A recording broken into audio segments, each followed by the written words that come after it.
I believed in you. Then you believed wrong.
Welcome everybody to episode 75 of the Metal Cell podcast. This is Richie and I hope you are all keeping safe and well out there. I've got a great show lined up for you, and the opening tune there was from the brilliant Tombs from Limerick. The three-piece featured on my show a few weeks back. It was episode 64.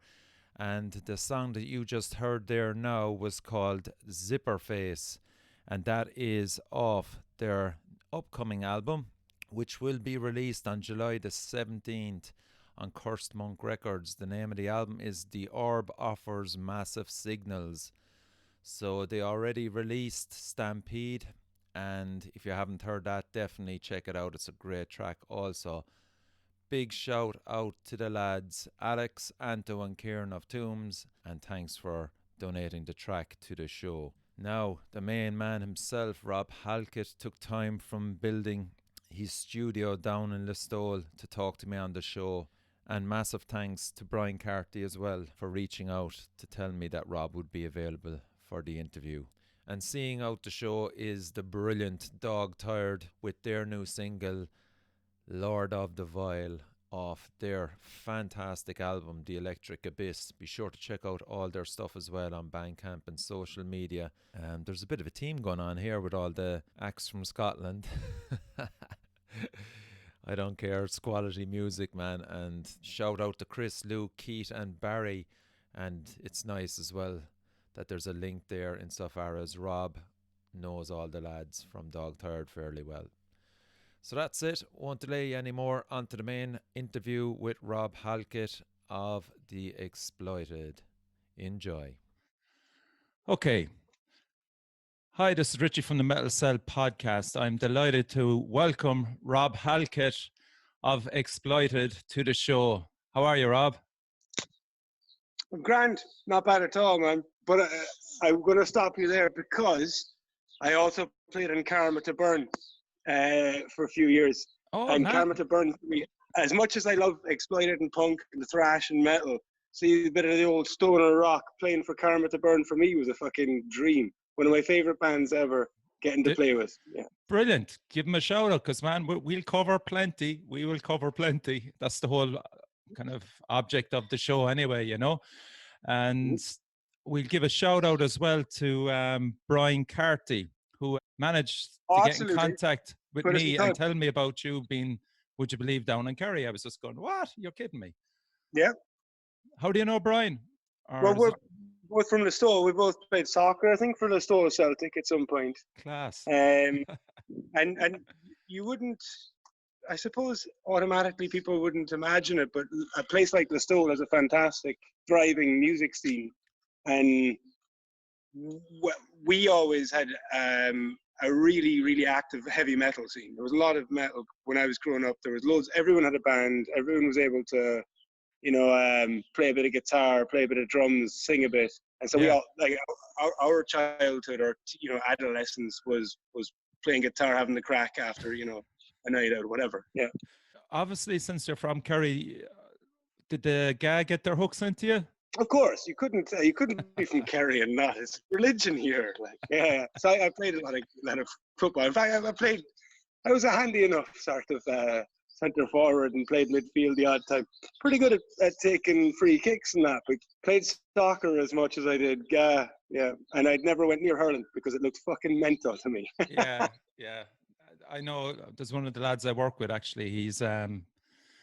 He's part of a hurling team down there, and it's a source of immense amusement to everybody. Then well, there's two places, Ballyduff and Lixna, both of which are real, like, hurling strongholds.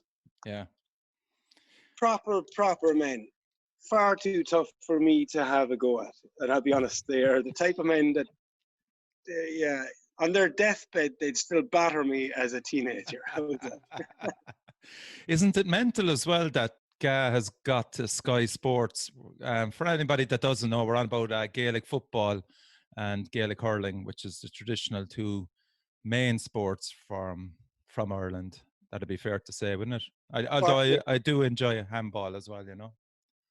Yeah, but one of the five, Camogie, as far as and this would be an interesting one. If anyone out there can point me in the direction of a sport exclusively played by women, I'd be into it, because as far as I can think of, Camogie is the only one I can think of, which for your listeners and viewers would be a version of hurling, but separate and different. A different organization, yeah. Well, there was 5 Gaelic games as far as I know. So rounders, I mean, Americans know it as baseball because they made it complicated. We used it as a pastime, where they made a sport out of it. Yeah. I like that. Sure, the hurling and Gaelic football counties, very few counties that do both well. Cork being one. Yeah, it kind of sticks in the throat that Dublin are kind of getting that way. You know. Are they good at hurling as well? Are you what? Look at the population of them, man. Look at the pick they have. Oh no, the football. Crazy. I mean, I was in Croke Park last year twice watching the fuckers, because obviously I still really, really like my Gaelic games, but I didn't know are they playing hurling there? Yeah, they are, man. Oh. They're coming good as well. But anyway, that's for another conversation. How did you? Dublin are like the Green Day of the. Yeah. They are the creed of the.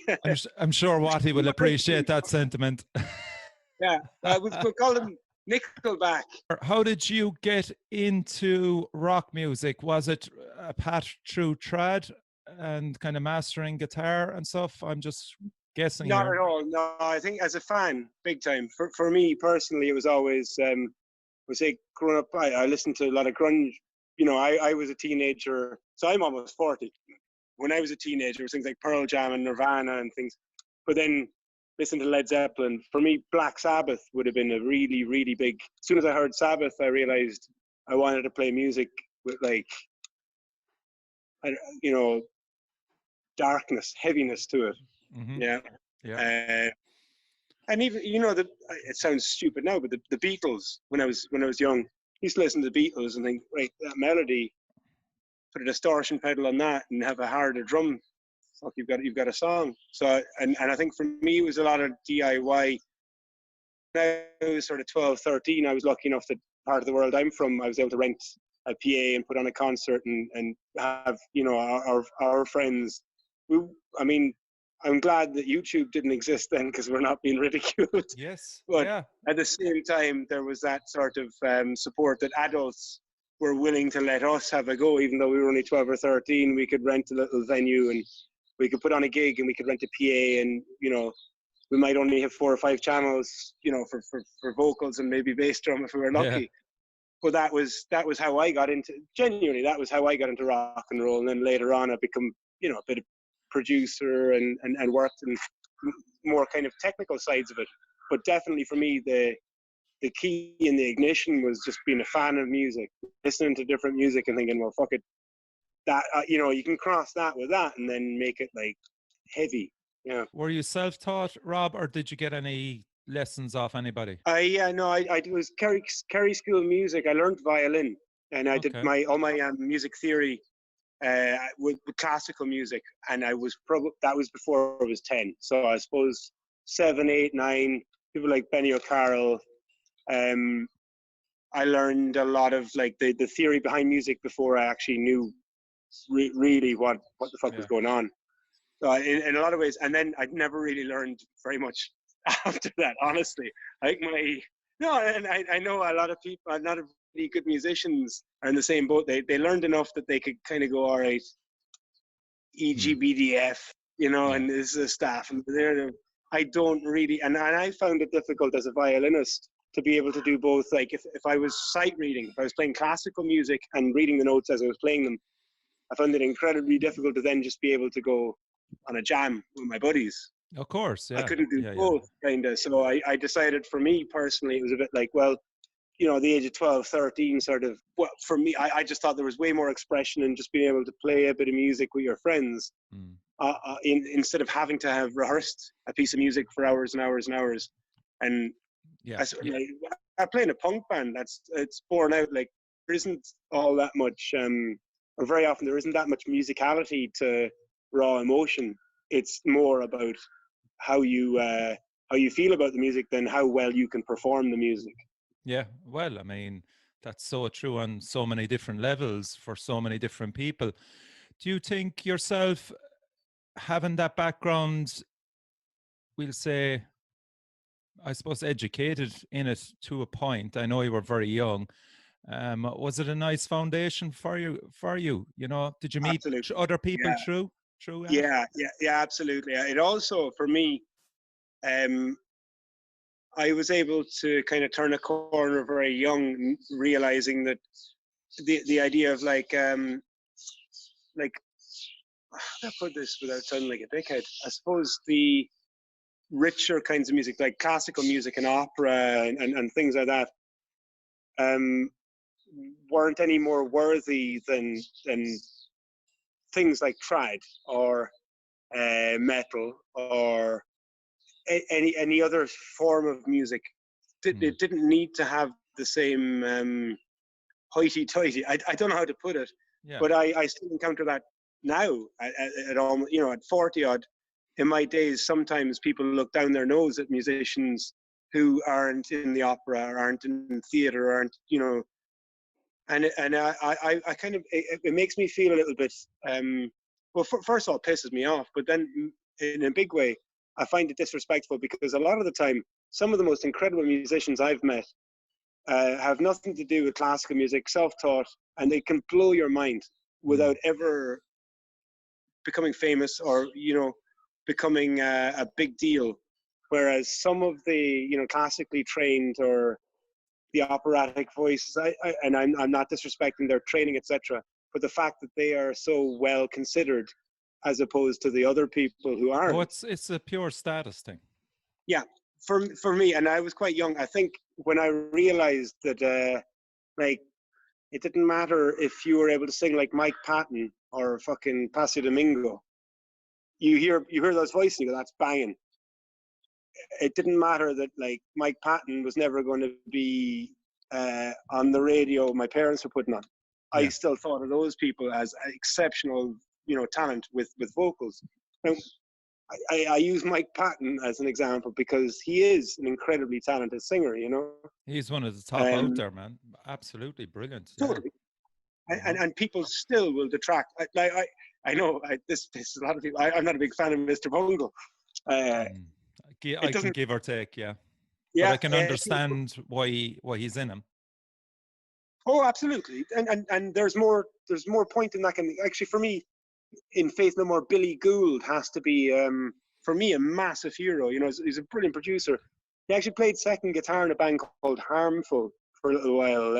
Never knew that. Mania. Very, very few people have. If you like Helmet, if you're into Okay. that kind of, listen to them. They're fucking great. Like, Mm. and there's a record. I can't remember the album title, but it's got. I think it's the Mask. It's called jousting or whatever. Not the fencing. Sorry. Okay.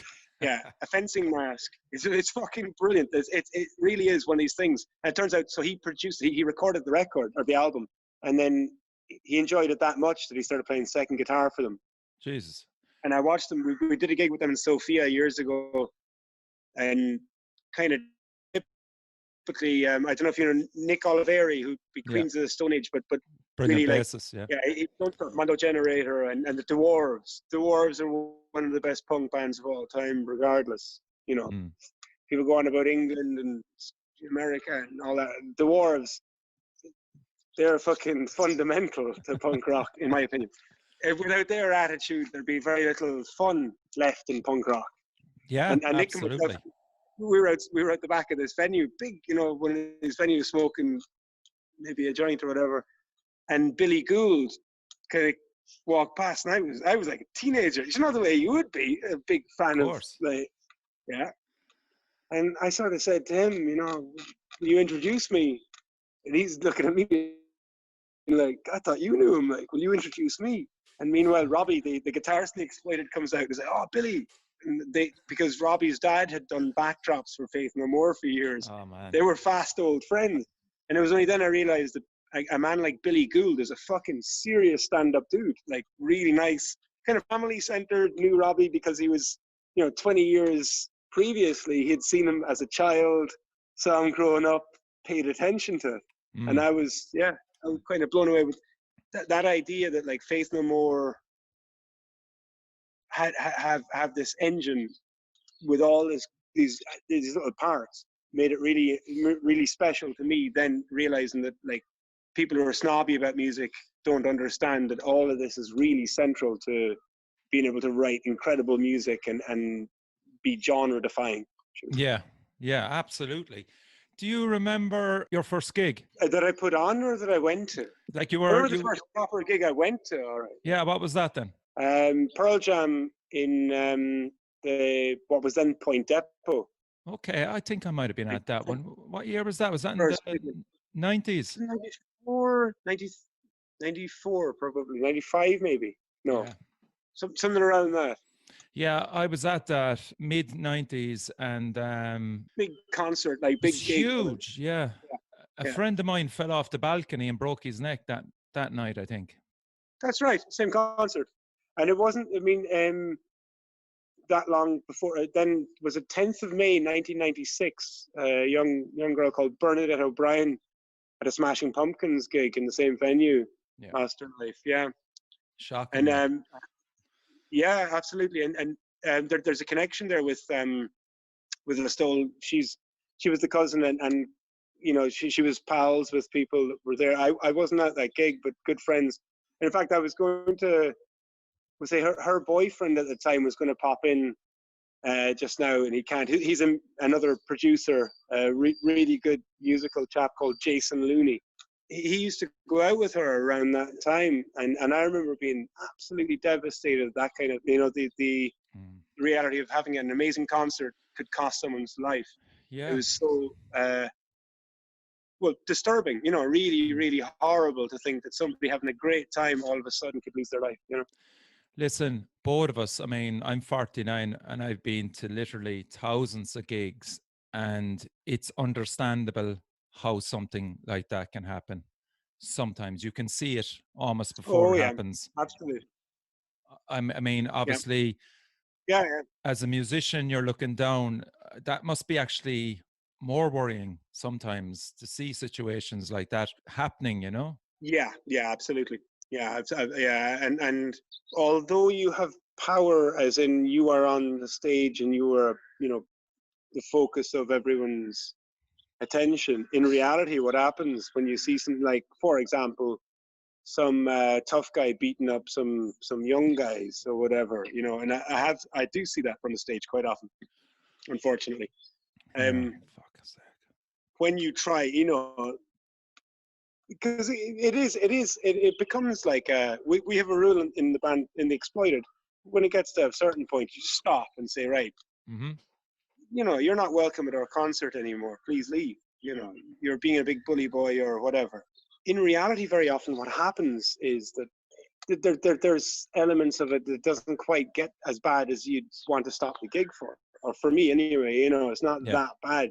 But yeah. it's still shitty to see someone intentionally, heavy-handed in the mosh pit. That's not cool. That's no one thinks that's cool except for the bully boy.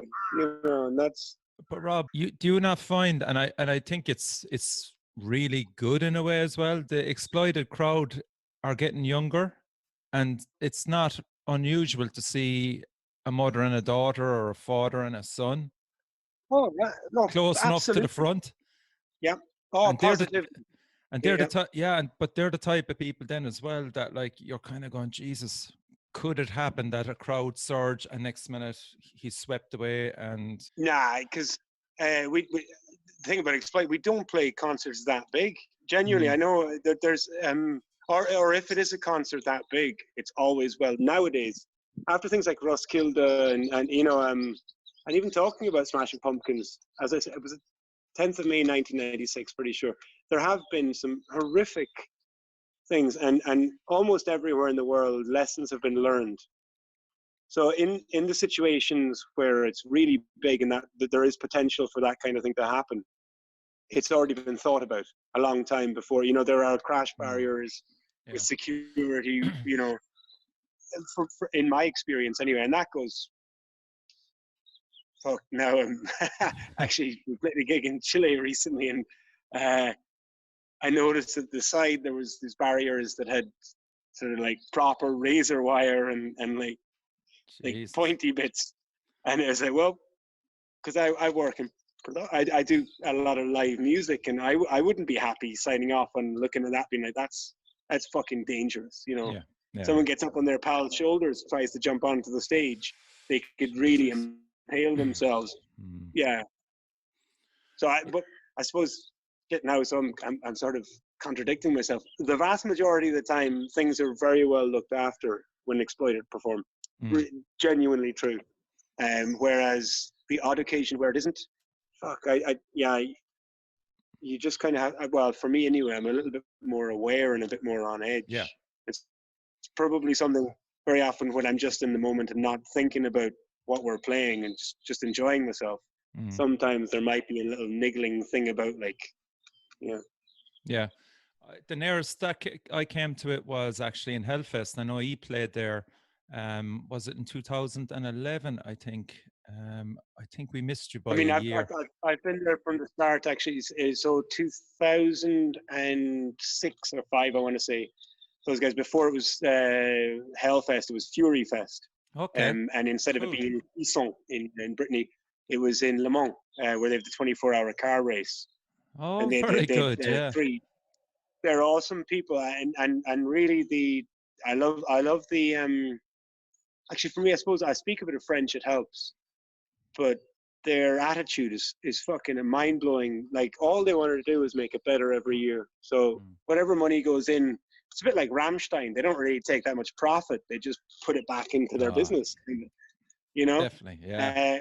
uh, Hellfest is the same. Every time you go back, they're cutting edge. If you know what I mean, they're proud to be putting it more and more and limiting ticket sales. I know it's probably infuriating for people who want to buy tickets and then they can't because it's sold out very quickly. but for those that get the tickets, it means a lot more because they aren't swamped every corner and Yeah. they get to see the bands they want to from close enough. Now, I don't really I know Rage Tour Booking, which is the singer from Tagada Jones, Nico, and you know, and there's some pivotal people that are really good. Like Hellfest have some of the really good people Mm. that look after shit. But yeah, like you're going to say, there's fucking terrifying stuff can still happen Mm. with all the Yeah. best will in the world. Yeah, Yeah, absolutely. Yeah. And I mean that was a big one that year because I think they increased the amount of people that they left in compared to the previous year. And it's suddenly 25 to 34,000 or something like that, I think, or 34. Yeah, yeah, there was wow, I think it shot up 20,000 or something like that when we were there, but it was just at a pinch point and literally my feet lifted off the ground and others around me lifted off the ground and then we were just caught in a crush. And luckily enough, because the area is so big, it kind of I suppose yeah. filtered out. Actually, And it was around that time the mayor of Clisson, which is the little town that it great happens in, spot. he was I fucking he was sacked for allowing it. I think it was 2011, 2012, because there had been a couple of media reports about heavy metal guys worshiping. I must have been along the same goat worshipping or what sorry, goat sacrifice, Satan worshipping or whatever. Oh yeah, that And sums us up. yeah, oh, absolutely. Yeah, in my experience, that's all we do. Yeah. That picture of you in 2011 is iconic there of you in midair. That's a Do you know who fantastic took picture. that picture? Tell me someone from Ireland. But you know who took? No, no. I wish. It's even fucking. It's better than that. Right. So it wasn't like a professional photo because it looks like a really well Yeah. framed thing. That's my buddy Martin Iverson. That's his real name. But Tioch from Mayhem, the No. Norwegian black metal. Yeah, ex No. Gorgoroth and all the rest. He's a really good buddy of mine, and he was just hanging out like Phil Anselmo and a few more who I'm not the biggest fans of or whatever, but kind of getting in the way. And he took this snap, kind of pissed off, and got that one thing, and I fucking love it. I think It's I really amazing. a friend of mine where I am right now, 30 feet away, a friend of mine crocheted a little or like a little stitch work thing, or like a silhouette thing of that, Of and I'm that. dead proud of it. I Cool. really am. Yeah, yeah. Like, I'm not how do you put it, bashful enough to not be proud of that kind of experience. It's fucking Oh right. yeah, Jesus Christ. I mean, that's amazing. So let's get back a bit because I just want to. I'm fascinated to how you actually got into the Exploited. Would it be fair to say that you got out of Listowel to somewhere else and that you took off from there? Do you know, I suppose that's probably more complex in that if I hadn't been from a place like Listowel, potentially I would never have had the confidence to be able to get into a thing like that. I think Okay. Listowel nurtured a lot of I think the confidence I had and the abilities that were nurtured came from growing up in a town like Listowel. Had Brilliant. I not had those experiences, if I'd grown up in a bigger city, maybe I wouldn't have had the opportunities or whatever. But definitely, I think when I moved to Edinburgh when I was 18 to study architecture, Okay. and So that's the key I move, yeah? yeah, yeah, Okay. absolutely, and I moved. There wasn't anyone in my school really looking that far afield, but my older sister had. I mean, she was a UCD art history graduate, but she had done a year at the Sorbonne in Paris, and she positively gave me this idea that, well, there's no need to just limit yourself to studying in Ireland. And I had already been to Edinburgh. My parents weirdly met in Edinburgh. My mom is from Abbeyfield in County Limerick, and my dad is English and Scottish. So I'd been to Edinburgh, and it was a place that I liked. It was beautiful. There was a lot of architecture, but there was also this sort of a draw that it was a big city to me at that time. You know, and Small, when I small but big. yeah, Yeah. oh, to me it was huge. I mean, when you grow up in a town with 3 or 4 thousand people, and then you multiply it by 10, Yeah. that's a big deal to Yeah. me. And I mean, Dublin would have been the alternative, and then weirdly for me, San Diego or Montreal, because they had good architecture things. But Edinburgh was a kind of close enough that I could see my parents if things went Yeah. tits up. But at the same time, yeah. And getting into sort of music as soon as I got there. I mean, in fact, honestly, I fucking traveled with like a little backpack of clothes, like underwear and socks, an acoustic guitar, 2 electric guitars, and an electric bass. Like priorities are always there. That was the as hair soon as I long got then? there. Buy a little practice amp for my little place in the halls of residence, and music was always a driving thing anyway. And Was so, the hair long then with your Rob? oh shit, man! I just shaved my head. I had dreads then. Okay. I'd had no. I mean before that. So I went on a holiday and had to shave off my dreads. Oh, okay. Yeah. So I was running back around that time. Yeah. You reversed. Oh, Jesus. That's it. Yeah. Oh, I think That's funny. And this time, I doubt if I shave them off this time, I'd say that'll be that. I don't think I'll get them. What year was that, Rob? Just to kind of put it into context. 1999. Oh, 1999. Okay. So I'm just trying to think musically wise, what scenes were going on. The grunge was probably dead at that stage. Yeah, really. And I mean, for me anyway, I was like, Bloodhound Gang, like Okay, yeah. silly sort of stupid stuff.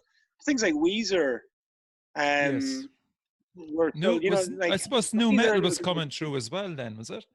I had fucking no interest. Yeah, that's. I mean, at the time, genuinely, I remember buying Hybrid Theory, Linkin Park, and just going. But now I listen to it and I say, it's grand. But at the time, because they were touted, there was this overhyped thing, the next Metallica or whatever, and then I just and I was guilty of being like, well. I think everybody of us believed they had so much hype behind them that everybody gave them a chance and then went, nah, not for me, Yeah, exactly. And I know a lot of both their sound engineers, their front of house and monitor engineer are both Irish guys. But I don't know. Really? But and they're fucking exceptionally talented engineers. Yeah, I'm probably not supposed to talk about that. Like, yeah, the stuff that they do behind the scenes is incredible, big time. And same like Waves. They're just they have so much money and so much like let's put it this way, Pearl Jam, I'm a massive fan of them, and as a member of 10 Club, so you could buy the CD of they bootleg their own gigs. Oh yeah, that's right. Yeah. For years, and as a way of just being like, well, and they were supposed to be mid-priced. That was their ideology. Whether or not it worked, it didn't matter. So, but if you were, let's fast forward 15 years, and Linkin Park fan club member, if you were in, you paid your £5 a month or whatever the fuck it might be, then the next day after each gig on their tours, you could download the entire thing in high def, like a proper multi-tracked, well mixed, well mastered copy of that gig. That's incredible. It is incredible. I think, it doesn't matter if it's the Grateful Dead doing it or Linkin Park. I think that the fact that they're able to it was just a kind of a shit time for music insofar as kind of metal was floundering. As I said, a lot of the music that I love, which is the thrash scene, certainly paid a heavy price, man. That was just fucking fell off the face of the earth. Well, apart from like Destruction, I mean, it became so niche, and a lot of the good thrash bands ended up. I don't want to piss off some people that I like, but they ended up having to, in order to make money, kind of contaminate or dilute their real music. I think did Exodus release? I think that was Rob Jukes was singing. Jukes was with him then, yeah. I fucking love his voice. Oh, I honestly, dude, man. Yeah, he's got a gravitas about him as a frontman. The real deal, full stop. And he's New York hardcore as shit, like, Yeah. He told me that, and he was one of the less hardcore dudes that put him in rehab that saved his life once upon a time. Yeah. Really? Yeah, Yeah. yeah. Fucking right, man. People like him, Harley Flanagan, A Chromags, yeah. legend. A legend. Yeah. Those fucking dudes, when you They meet live them, it. there's less than 1% of, like, I doubt this guy is, no. Those dudes are 100% the shit. Like, they're not fucking about. Yeah. Same Billy and Bobby, Biohazard dudes. When Have I'm you in their met company, all of I've always, those lads? yeah. I'm pretty, especially with the New York hardcore scene, because they're pretty open. Vinny Stigma, people like that, they're real heroes, but they're actually quite nice as well. Yeah. They actually come across that way. I've seen Agnostic Front in Dublin. I went to the Cro-Mags probably 2 years ago now. Oh, that No, was it was John last Bloodstock. year. It was Romance. It's last all year. different now, though. Yeah, it was last year. Harley came to what's the name of the place in fucking Camden? The With Underworld, with was it? um with Chromax. So Yeah. because I mean, he only just got the name back. I know his wife is a lawyer, and there had been a lot of toing and froing with do you know, Oh, with the man? name, yeah, but John Yeah, Joseph and all that. Yeah. that's it. Yeah, so yeah, I don't even now I don't really know all of it, but it's Yeah, it got partly messy. pathetic. With it, Partly yeah, it got hopeful. messy between them. I'd imagine Yeah, they're two extreme guys. especially I do. But for a pair of Hare Krishna dudes, that's pretty fucked up, is it not? It is. Oh God, yeah, they were brilliant. Cro-Mags were brilliant in the Underworld last year. It was an all-day session for us. We flew over, and of course, we met him. He was so anxious to come over to Ireland. He had a big scarf around his neck, and one of Yeah, absolutely. seriously, first impressions kind of guy who just kind of go, this is a dude and a half, man. He loves Not his just that. work. I mean, I've invited him here as for days off because he and his people have been really good to me elsewhere. Oh, very good. Yeah, Harley's 100% what he means. Hmm. So they've announced Irish dates for next year anyway. So Rob, if you're off, they'll be If it is, that's what I mean. I sent him a message just inviting him over here. Because they are playing Limerick and they are playing Dublin. Dolan's Warehouse, bad reputation, Cro-Mags, and DME Promotions. Then I don't know where they're That's it. playing Dublin. Oh yeah. That's it exactly. You did a tour with them in Japan. Okay, it was one of the best tours I ever put down. Honest to God. So GBH, Exploited, Discharge, and Harley's War. All right. With Charlie Harper and Yuko, his wife, keeping lookout, and some deranged individuals on the sort of peripheries. But man, it was done like it wasn't like what we were used to, like a tour bus, and just rock and roll, go around and tour. This was on a more like a tourist bus, and every morning, knock at the door, right? Hello, time for sightseeing. It's like, fuck off, I can't. I've only been asleep 20 minutes. It's right out. No, on Fuji right now. And you're like, oh, fuck it, right now. And it was every time. Like, I don't know if you know, like Ross GBH or Jock and these guys. They're brilliant. They're total heroes, Yeah. And like, fucking, it turned out Harley'd be like, all right, no, he's been in a dojo for the last half an hour fighting some dude in jiu-jitsu. That's his, yeah, because he owns or he runs a Brazilian jiu-jitsu style. He was very close to, I think it was Stevie Gracie, the jiu-jitsu. Yeah, Joe Rogan has often mentioned the dude. Yeah. Yeah, I it's the thing that I wouldn't really know about, because I'll tell you what, like, see, in Listowel, what happens there is you just fight when you have to. You don't option fight. That's it. Like, occasionally you end up in a fight, but you don't really go and hone your skills, because there's a good chance every second Friday you'll be going for it anyway. Isn't it amazing as well how kind of, as I say, life's ever decreasing circles? I was only on to Razor Sharp Death Blizzard, who of. Brilliant. Yeah. Oh, They no, I have know all of them. individually as people. Yeah, they're fucking great band. Yeah. Totally, like yeah. Yeah, they spoke highly of you as well, because I got the news literally as I was doing the interview that Brian said that you were up for it, and I was just going, lads, you won't Brian believe Carter, this, yeah. that Rob, I'm interviewing Rob from Exploited, and they were all going, oh my God, Daz, and Jamie going, what a dude, and love Yeah, him, and does sound in Bannerman's, is it, or engineering in Bannerman's, or that's right. Yeah. yeah. So but getting back to that, they've a new album out, and it just, one of the songs on it, it's coming out in July the 27th or July the 17th, one or two. One of the songs on it is Failure. And when I heard it, the riffs, the opening riffs and everything, straight away I thought of the Cro-Mags, and I went, oh my God. And do you know that Cro-Mags song, You Gotta Know? Yeah. And I just said, lads, check out the Cro-Mags, check out that song, and get Alan Swan to do a video of something Yes. similar like that. Yeah. Right on, man. We should and get Harley in doing some sort of guest. I'd say he would. I'd love to see Daz, because he used to be in the Swell Bellies as well as another kind of hardcore punk band. But Harley Flanagan as a referee, that'd be brilliant. Yeah. I love it, absolutely. Because I suppose see a person like Alan Swan, he's the next generation. He's youngish, Yeah. but masses of talent.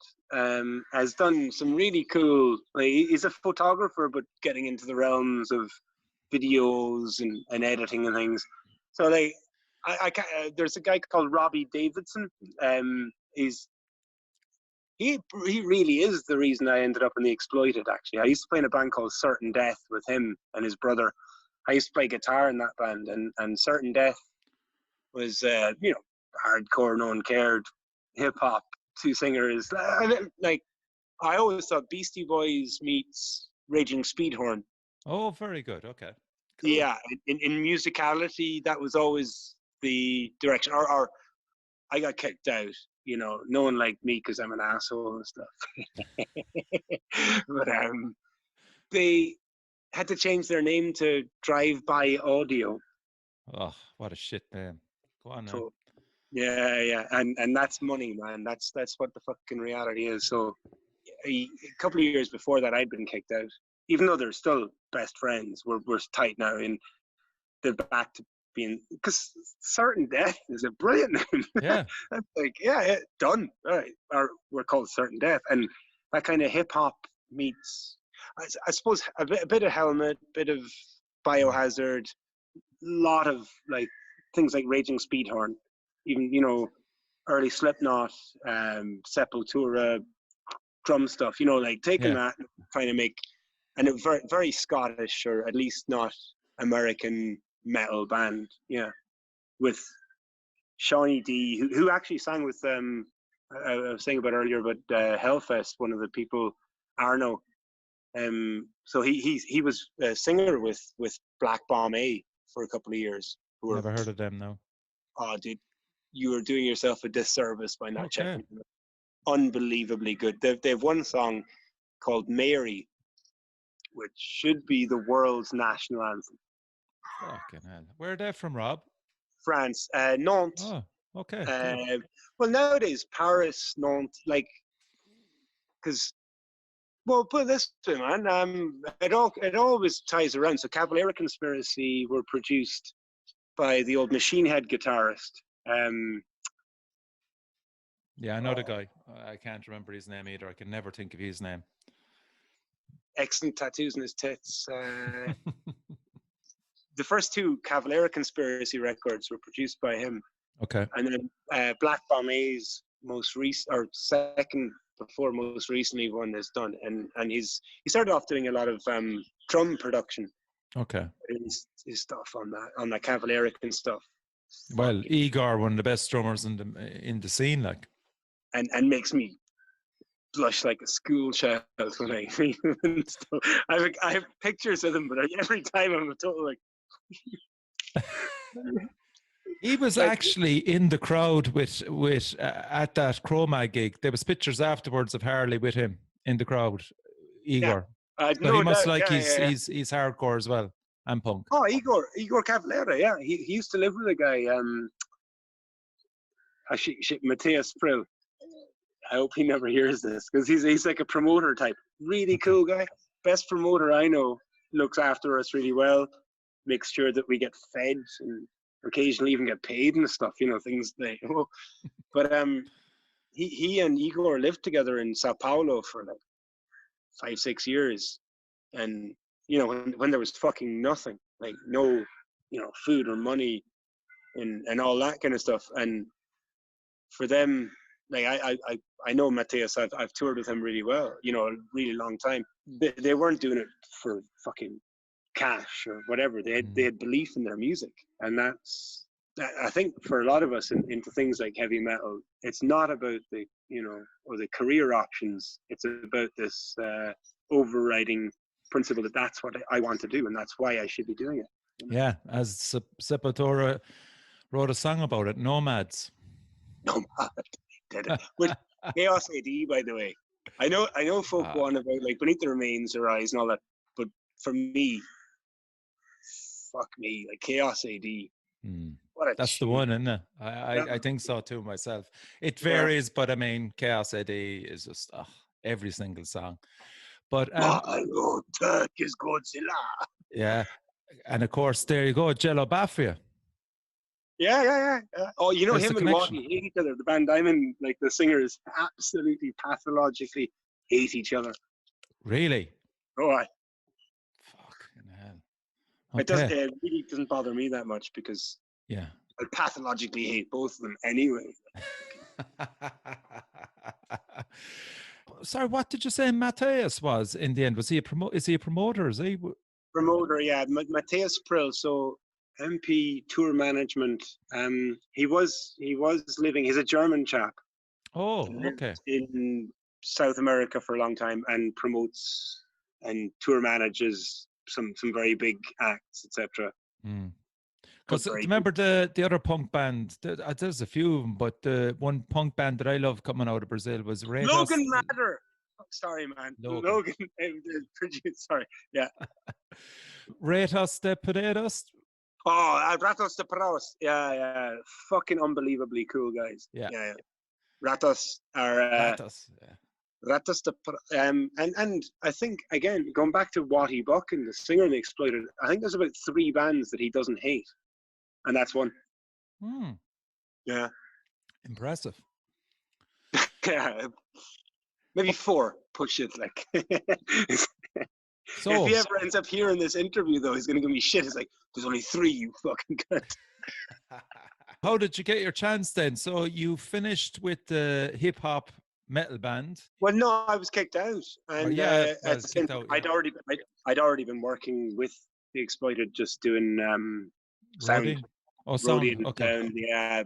And well, that mostly means drum tech. Genuinely, it means making sure the drum kit can stay upright for an hour and a half. And did your aspirations of being an architect get parked as soon as you saw the scene in Edinburgh? You just went off? No, not at all. No, I graduated. Not just that, I've used my ability to tour in order to inform my architecture studies. I just finished another master's October there. Respect, man. Love hearing stuff like that. And this kind of barn that I'm sitting outside. That's I'm doing it myself, 100%. Like this stone has been cleaned, this other stone hasn't. With angle grinders, I'm pretty involved in architecture, but on my terms.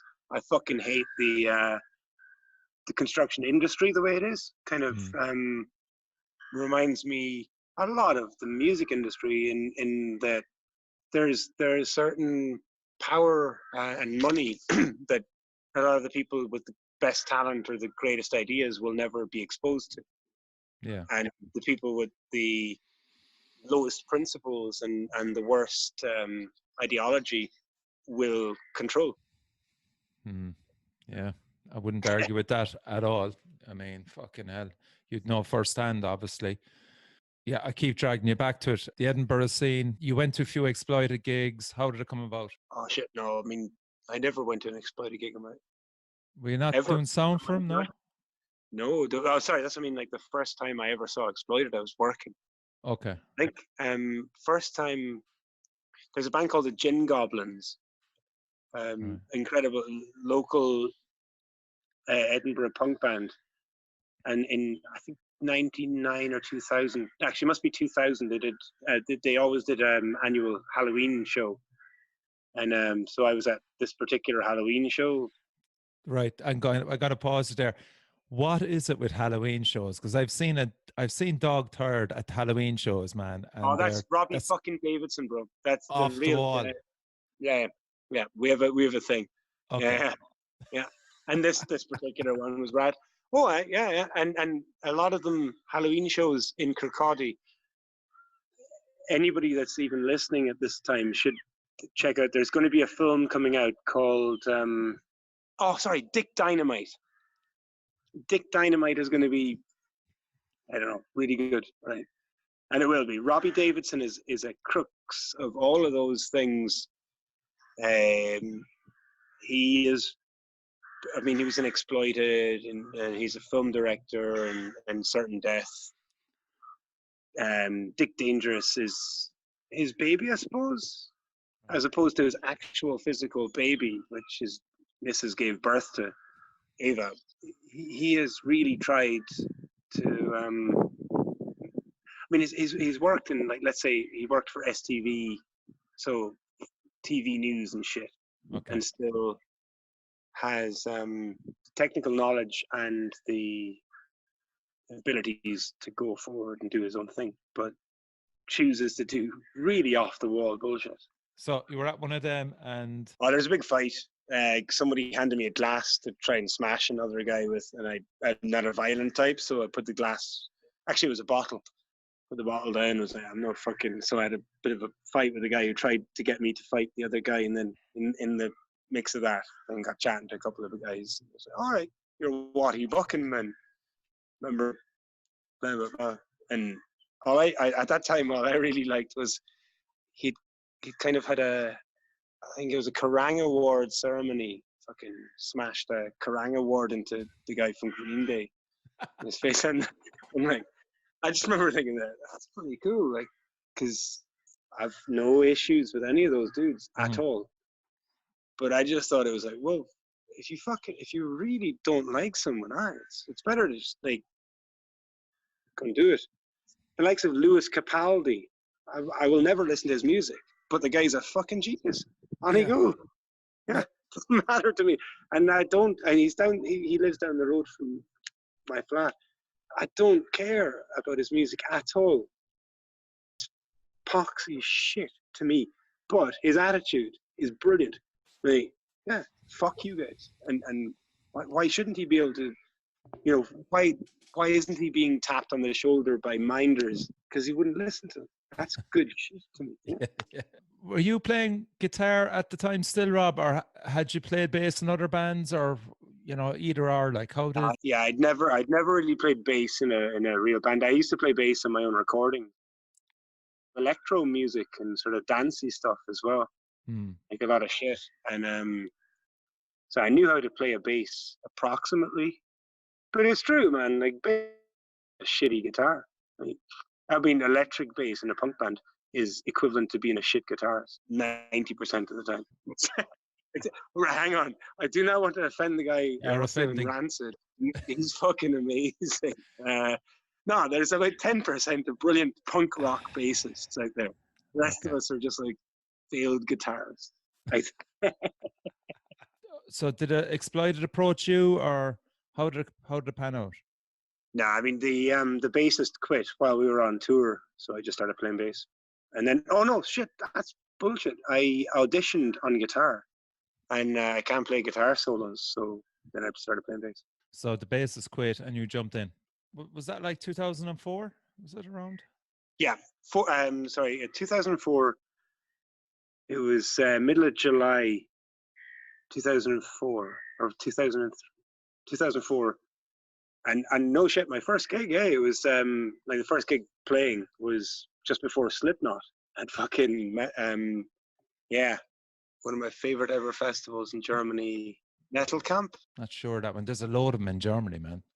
Yeah, yeah. This festival really was for me. Obviously, it's really cool to be. Oh, wow, there's that guy I used to, all of his albums on vinyl. Now he's like asking if I want a beer. It's fucking rad. Obviously. Yeah.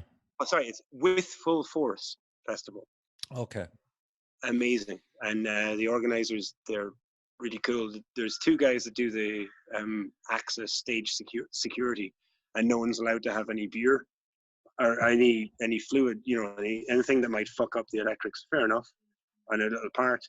And I remember asking really politely if they'd let me bring a six pack up onto the little balcony bit to watch Cavalera Conspiracy, and they said,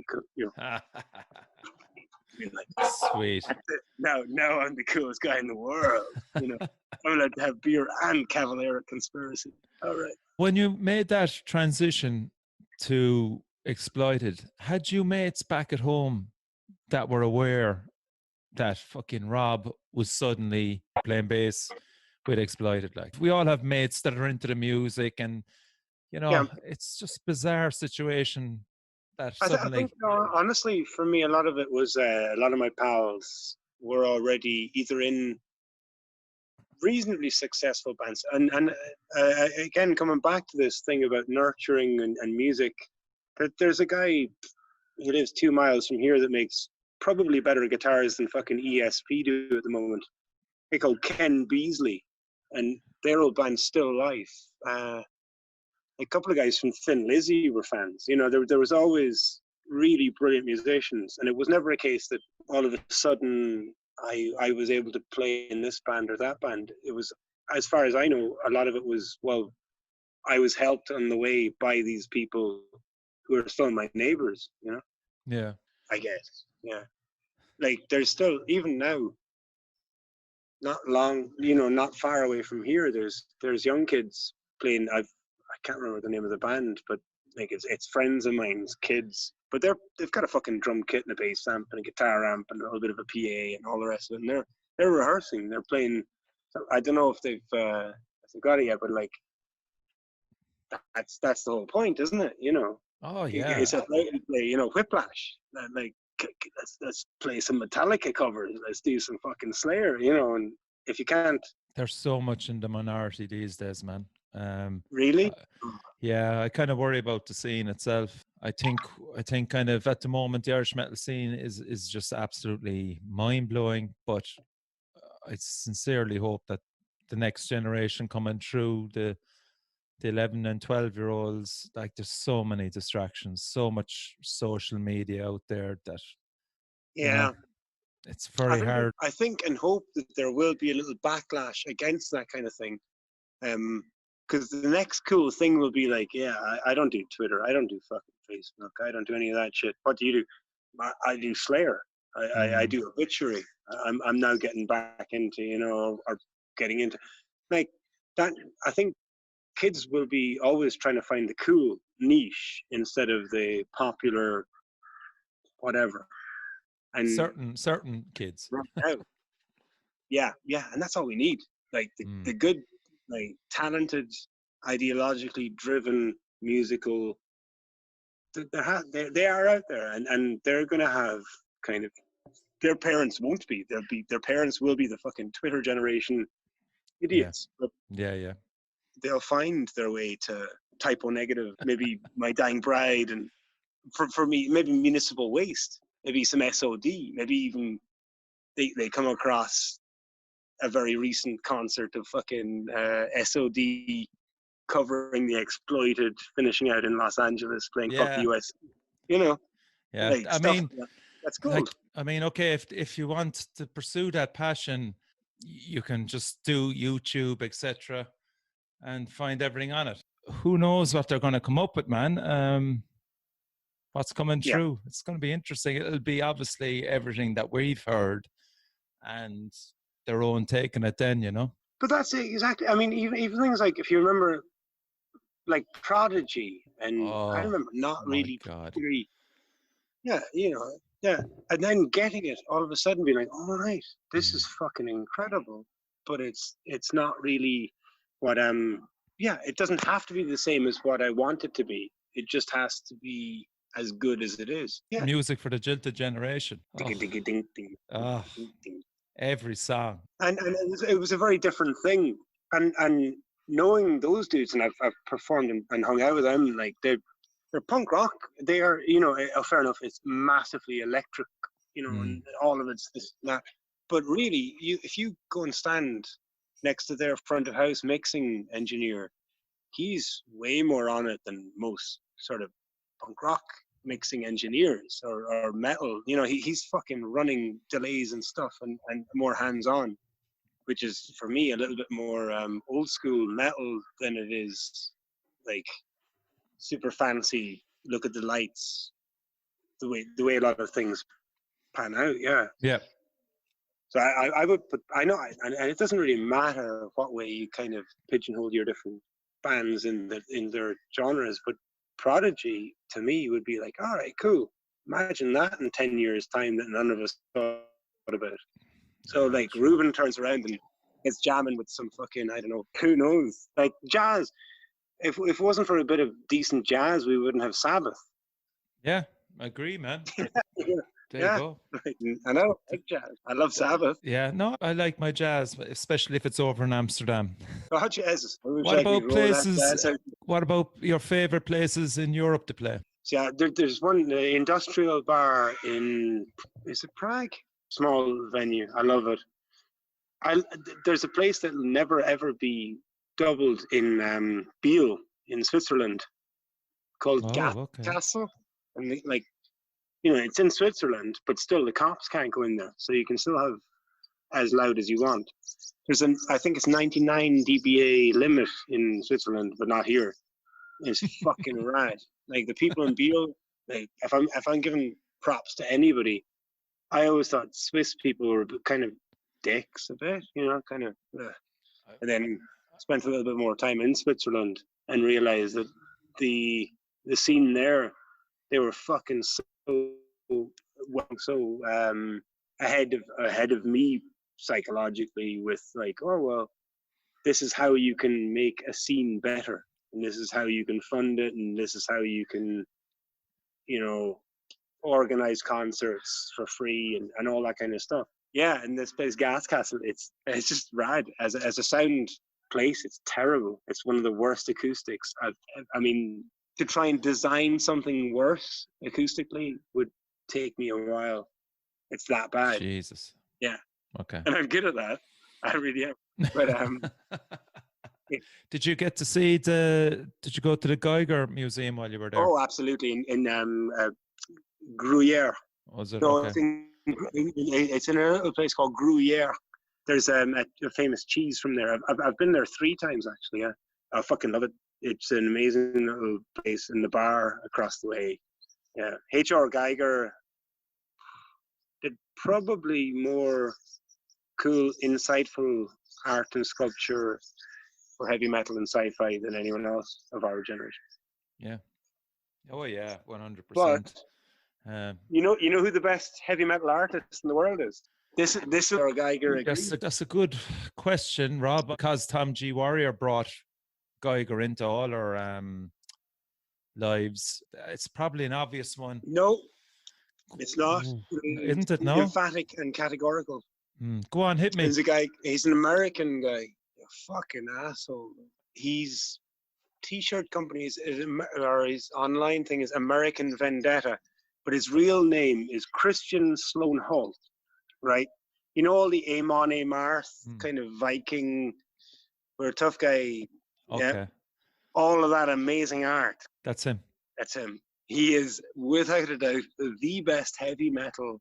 Like, there's one he did. It's a band from Sweden, and it's a wave, like a big Hawaiian style wave of dead, like decapitated skulls. That's one thing about our genre in metal, man. You have to have a good artist out front with your album. I mean, I don't know about just. I've never been battle, isn't it?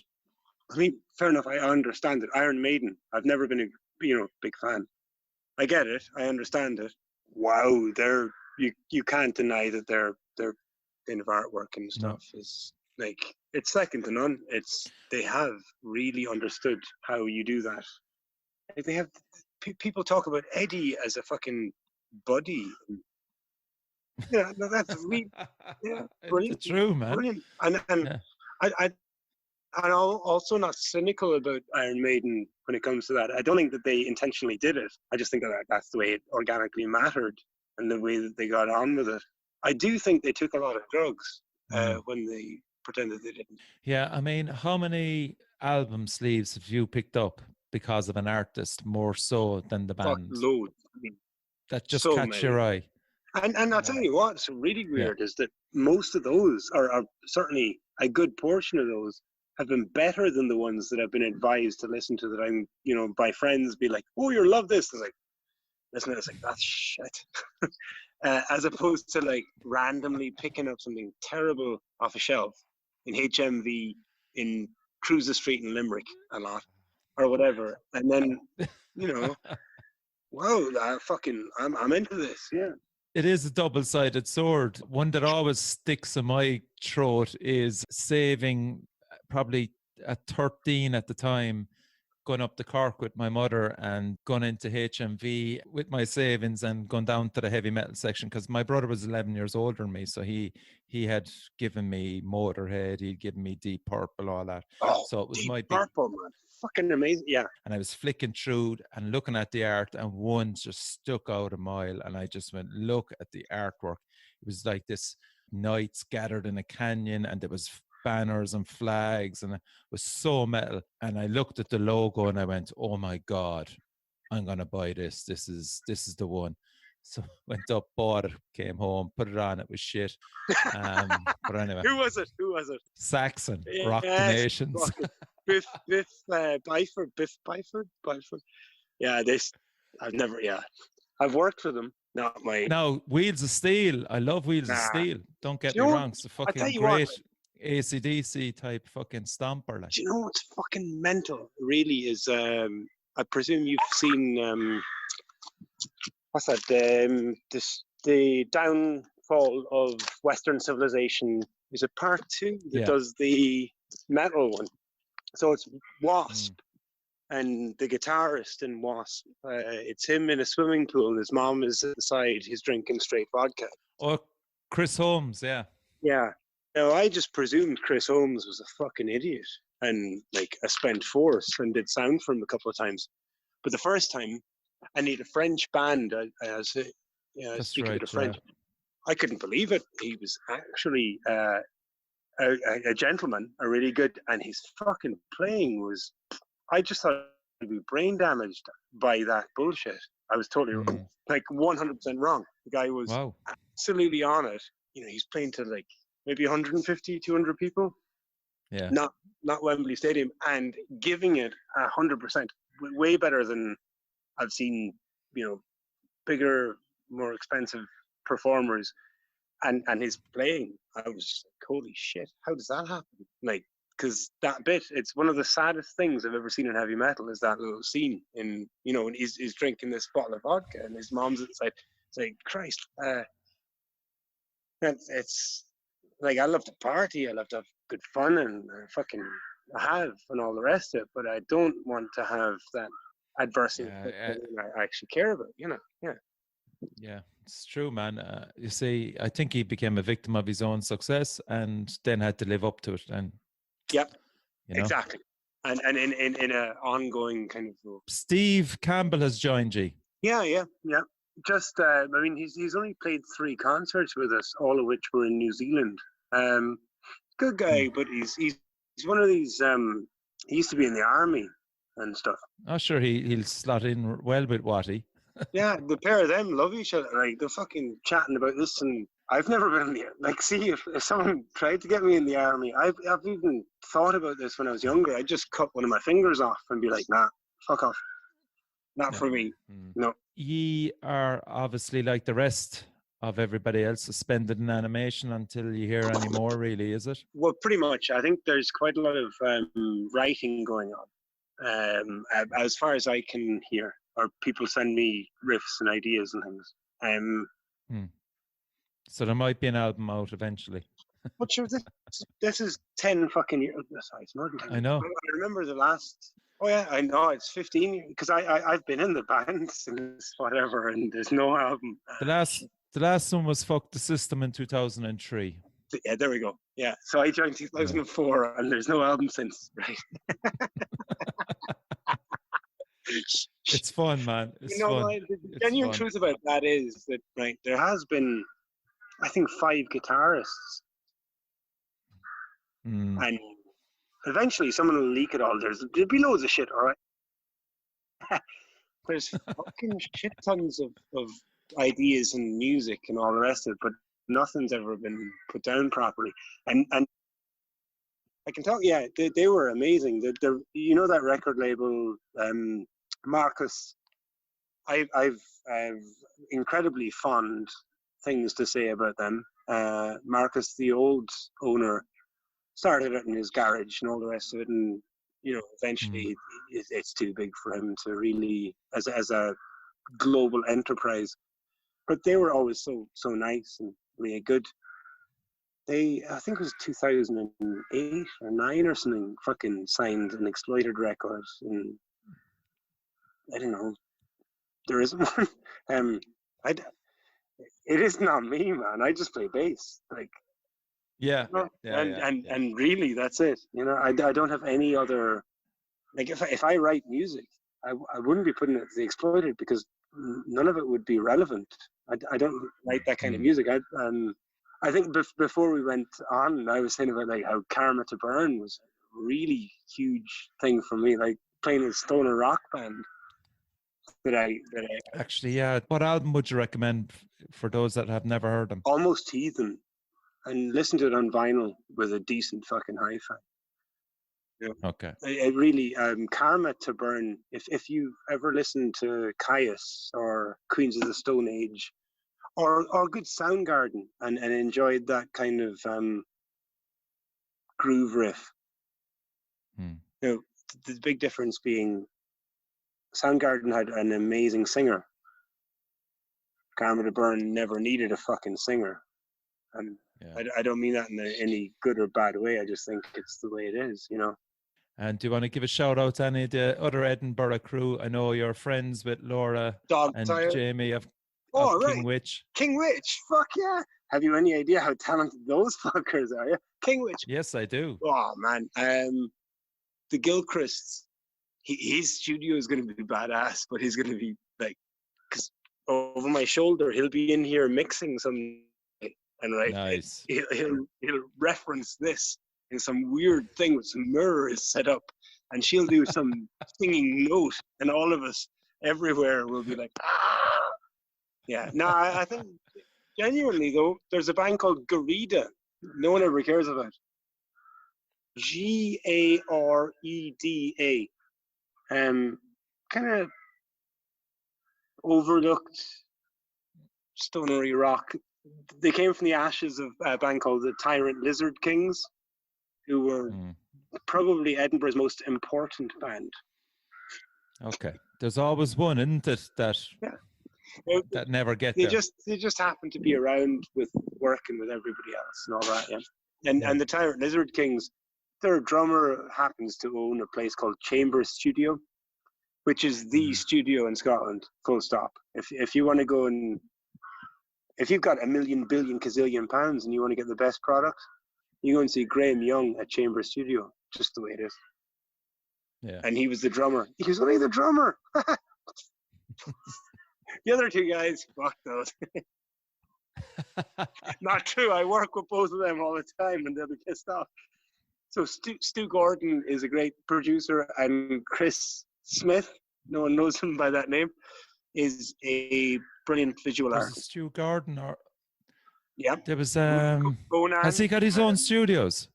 Yeah, called Wall of Sound. Wall of Sound. I came across him researching Razor Sharp Death Blizzard because they did. Yeah, it would be. But also, he did a live recording of Conan that's fucking mind. I don't know if it's ever been released because I worked the live side and he did the recording side in Bannerman's in Edinburgh. and it was Conan, our buddies from Liverpool, unbelievably great live sound. Like, it I know, sounds like it's there were deafening. 52 speakers on stage, Yeah. and there were 52 speakers on stage. It was fucking, yeah. But that's Mm. Stu Gordon. Stu Gordon is one of the guys that can capture that because he's got big ears and a big fucking face. Because, as I said, Stu worked on a little mini documentary. I can't remember who did it. Oh God, no, not about the fucking death thing. Oh, Did you see it? Yeah. No, it's Bailey Jr. Bailey Jr. That's it. Good man. Yeah. Yeah. So Stu did gathered up a few of the Tommy Concrete as well. Actually, there was a few man, contributed. he played in The Exploited. Yeah, I know. Yeah. Yeah, he's a fucking. The Conan bassist produced Razor Sharp Death Blizzard's new album, Chris The World Is Fielding. Fucked. Chris Fielding is a brilliant producer. I mean, Orange Goblin, one of the seminal, contemporary British producers. Chris Fielding is up there, way, way, way better than most cunts, if you ask me. Brilliant to have you, Rob. Just give a shout out to a few Exploited fans for me, man. They go to all your gigs every time you come to Dublin. It's Timmy, Brian Hare, and James Curley, if you don't mind. Hey, man, Timmy, Brian Curley, and Timmy, Brian Hare, and James Curley. Brian Hare, fucking right. I tell you what, hopefully next time, though, it's not in Voodoo. Hopefully next time we're back in Dublin, we can do it in someplace a little bit swisher and nicer. Yeah, the Academy be perfect. You're dead right. And now I don't like to talk shit on a venue, but fuck me, man, that place. Last 2 times we played there, like, PA crapped out once, and there been a flood, and then on top of that, it's like my family are there, and they're horsing us out so they can get the techno club on straight away afterwards and stuff. So I say, like, there's a guy called John Foley who used to run the or Voodoo Rooms, sorry. And it used to be a lot better or whatever for our kind of shitty peripheral music, whereas now I think it's more catered towards mind-bending ketamine bollocks. So, I mean it. Yeah, sorry. But then the guy in Belfast who looks after it's a good guy. So next time in fucking Dublin, hopefully we can get a pint and have a chill after the gig instead of just having a fucking nonsense get out of here now. Yes, hopefully. Rob, you're a star. Thanks a million, man, for appearing on the Metal Cell podcast. It's an absolute pleasure, and I mean that. Oh, yeah. Yeah. And on yourself, big man. Be safe, right?